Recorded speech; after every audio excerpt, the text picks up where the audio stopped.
In 2022, Animal Justice fought hard to make sure animals stayed top of mind in the courts, politics, and media. We led the charge against a heartbreaking new ban on international dog rescue, released the largest ever investigation into zoos in Canada, filed more new court cases than ever before, and kept animal legislation front and center on the national stage and in the media. Tinney, an animal justice lawyer, staff lawyer for Animal Justice. She's an animal rights lawyer and advocate. Animal Justice. The Animal Justice. An animal rights lawyer with Animal Justice. The Animal Justice Canada. Neil Labchuk is the executive director of Animal Justice.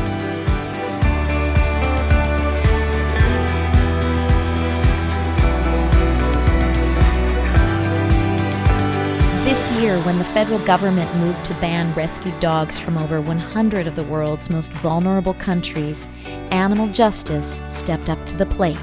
Canada will take a drastic measure that has some dog rescue groups upset. Activists say this policy will mean a death sentence for thousands of dogs around the world and are urging the government to rethink its decision. Rabies risks can actually be addressed through things like testing, quarantine, antibody testing, and other measures. So we don't need this, heavy-handed approach. We helped organize the dog rescue community to oppose the ban, and we worked with dog rescue group Soy Dog Canada to file a legal challenge in court.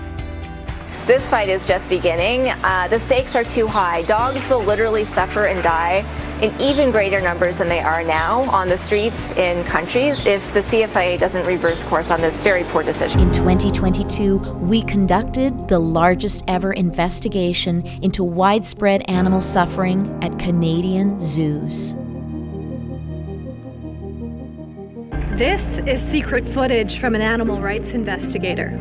He filmed on behalf of the advocacy group Animal Justice. Our hidden camera footage aired on CTV's flagship investigative program W5 and exposed cruelty, injuries, death, and troubling threats to public safety at zoos. We saw animals trapped in tiny cages and with signs of severe psychological disturbance.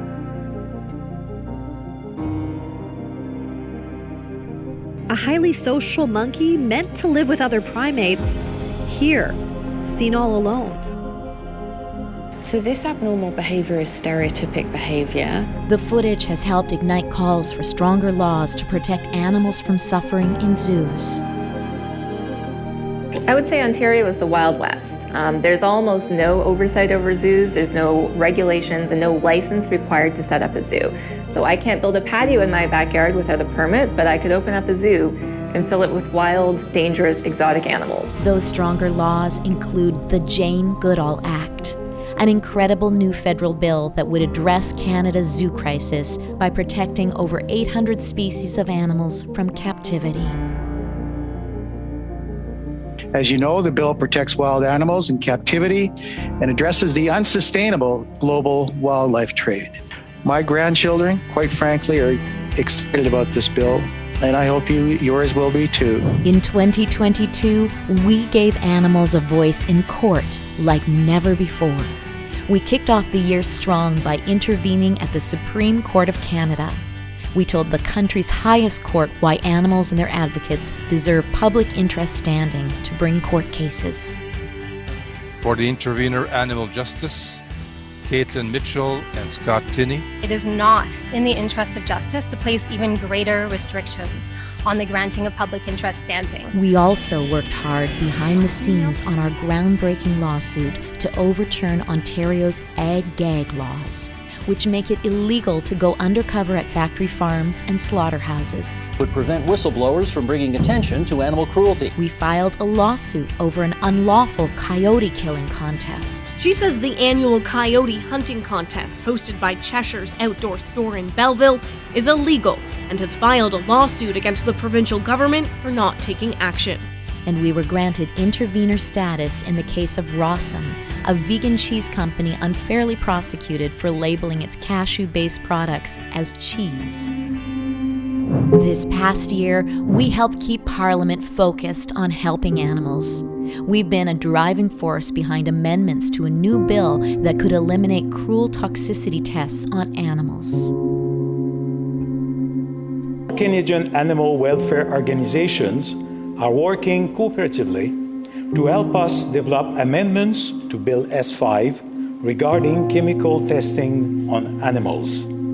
They are animal justice. In 2019 alone, more than 90,000 animals were used in toxicity tests, falling into this most severe category of harm. The good news is that in Canada and around the world, scientists are rapidly developing non-animal test methods, and many are better than animal studies. We've also been continuing our fight against a troubling federal ag-gag bill that could jail people who expose abuse on farms. We've been pushing the government to keep its promise to ban live horse exports, joining forces with Canadian icon Jan Arden on a new parliamentary petition. Canada is one of the biggest horse meat suppliers on the planet. We also released shocking new images from two of Quebec's last mink and fox farms. And we welcomed a precedent-setting bill that would ban the dying fur farm industry nationwide. It's now time for Canada to end the cruel and dangerous practice of commercial fur farming, and that is exactly what this legislation will do. We, of course, also kept the pressure up on factory farms, drawing attention to routine suffering that is standard on Canadian farms. Our work inspired a Manitoba MLA to push for help for pigs. Madam Speaker, 2,000 hogs suffocated at a barn on April 24th this year. Will the minister order an investigation and release this information today? We were also on the scene to help birds when a truck full of chickens rolled over in Hamilton. I'm at the site of a chicken truck rollover near Hamilton, Ontario. It's the second rollover in the past couple weeks in the area. We offered a reward for information about mass hen kill-offs by the egg industry. And we raised alarm bells about the spread of avian influenza on farms. This past year, animal justice kept the pressure on the abusive animal entertainment industry. We called for prosecution when one horse was hit in the face at the Calgary Stampede and another one died as a victim of the chuck wagon races. We complained to law enforcement that pig and calf scrambles at the Royal Manitoba Winter Fair were unlawful cruelty and scored a victory when the fair cancelled these events. We continued to oppose Marineland, prompting another police investigation when the aquarium kept using dolphins in shows despite facing an outstanding criminal charge.